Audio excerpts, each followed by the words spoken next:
Hello नमस्ते, स्वागत छ तपाईँलाई रसु किचनमा। साथमा आज हामी बनाउँदैछौँ हेल्दी आलु भिन्डीको रेसिपी।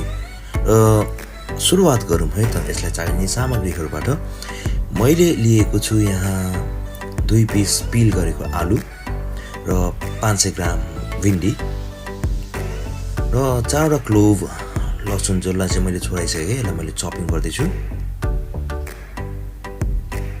र एउटा अनियन पनि लिएको छु। भिडियो हल्का फास्ट फरवर्ड गरिएको छ चपिङको लागि। र मैले यहाँ 5 वटा जति चिली लिएको छु। यो चाहिँ स्ट्रेट फरवर्ड काटेको छु मैले, यो लाम्चो गरी। र आलुलाई चाहिँ मैले यो डाइस कटिङमा लैजाँदैछु र अब हाम्रो 2टा आलु पनि मैले कट गरेर भ्याइसकेको छु। ल अब म यसलाई चाहिँ अब प्लेटमा खनाउन गइरहेको छु। पखाले र भिन्डी कटिङ गर्दैछु। यो चाहिँ मैले चाहिँ 4-5 वटा एकैचोटि काट्दैछु, 1 इन्च जति साइज राखेर। यो आलु भिन्डीको रेसिपी एकदमै मिठो हुन्छ, यो हेल्दी पनि छ र मैले चाहिँ यसमा चाहिँ हल्का चटपटा आलु भिन्डीको रेसिपी बनाउँदैछु। तपाईँहरूलाई मनपर्छ भन्ने आशा छ र च्यानललाई please like, share and subscribe गर्न चाहिँ नबिर्सिनु होला। यसले चाहिँ मलाई मेरो कन्टेन्टहरूमा मद्दत पनि गर्नेछ र मिठो मिठो परिकार तपाईँहरूलाई लिएर आउनको लागि मलाई मोटिभेट पनि गर्नेछ। र मैले अब आलु भिन्डी काटेर भ्याइसकेको छु।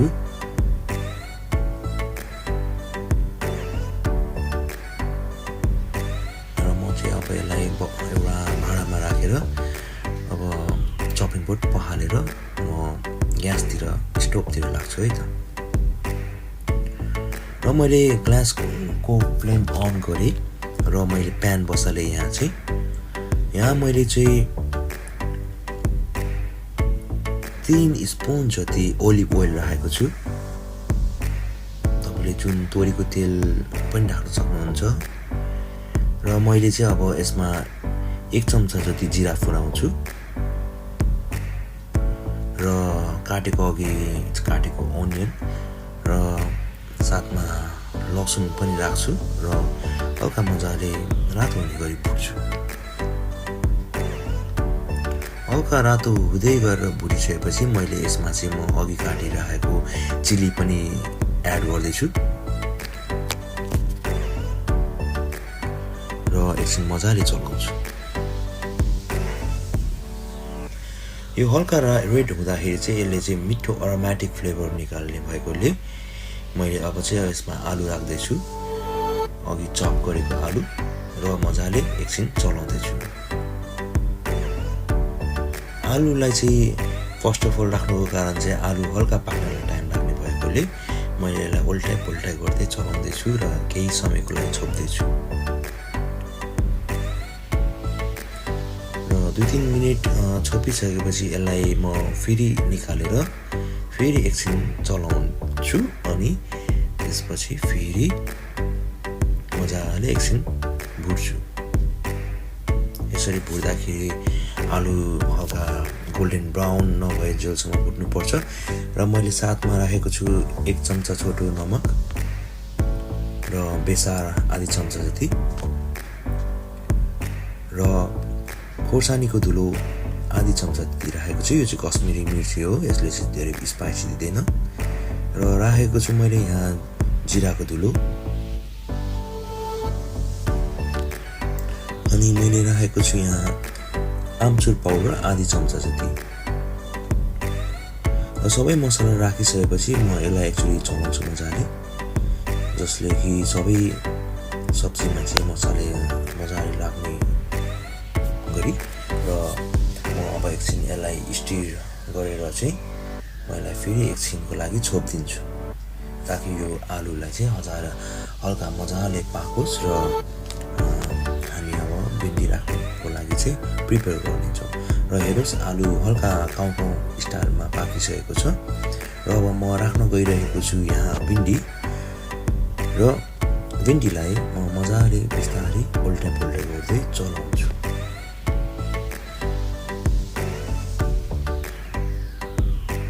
यसलाई अङ्ग्रेजीमा लेडिज फिङ्गर पनि भनिन्छ।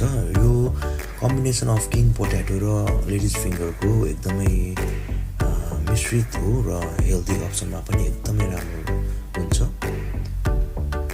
घरमा मिठो मिठो परिकार पकाएर खानुको मजै छुट्टै हुन्छ। र मैले यसलाई एकछिन चलाएर केही समयको लागि छोपिदिँदैछु ताकि चाँडै पाकोस् भनेर। हेर्नु त मजाले बास्ना आइसकेको छ। मलाई त अहिले नै खाउँ खाउँ जस्तो लागिसकेको छ। भिन्डी हेर्दाखेरि हेर्नुहोस् त कस्तो मजाले कलरफुल देखिएको छ आलु र भिन्डीको टेक्सचर यहाँ।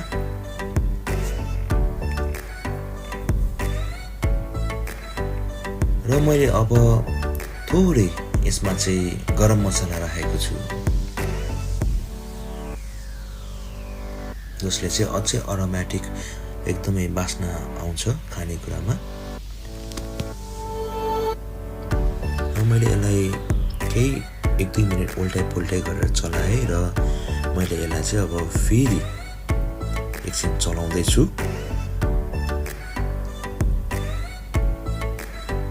हल्का वोक टोस्ट गरेको जसरी मैले यो अब छोप्दैछु। मैले यसलाई चाहिँ लगभग 2-3 मिनट जति चाहिँ छोपेर पकाउँदैछु किनभने छोपेर पकाउँदाखेरि यसको अरोमेटिक फ्लेभर चाहिँ बस्छ। र साथमा मैले एउटा काटेको गोलभेडा राखेको छु जहाँ चाहिँ मैले मजाले यसलाई चलाउँदैछु किनभने गोलभेडाले हल्का ट्याङ्गी फ्लेभर लिएर आउँछ।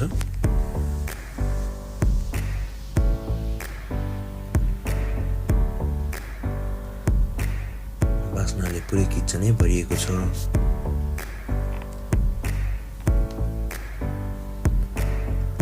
हाम्रो यो आलु भिन्डी पनि लगभग पाकिसकेको छ। म अब एकछिन यसलाई एकचोटि फेरि 1 मिनट जति छोप्छु र यसमा मैले कस्तुरी मेथी राख्दैछु।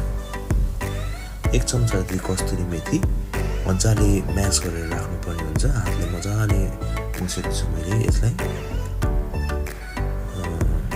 यसले चाहिँ खुसबु अझै मिठो बनाउँछ। र साथमा मैले राखेको छु यहाँ चप गरिराखेको धनिया।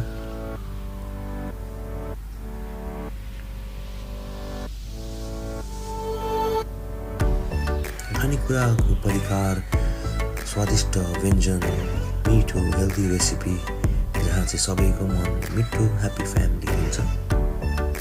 र मैले अब यसलाई ग्यास स्टोभ निभाइदिएँ र अब लगभग यो अलमोस्ट पाकिसकेको छ। हेर्नुहोस् त हाम्रो आलु भिन्डी कस्तो राम्रो मिठो देखिएको छ। हेर्दै खाउँ खाउँ लाग्दो। मैले पनि यो चाखिसक्यो एकदमै यम्मी टेस्टी भएको छ। र म अब यो खनाउँदैछु सानो बलमा।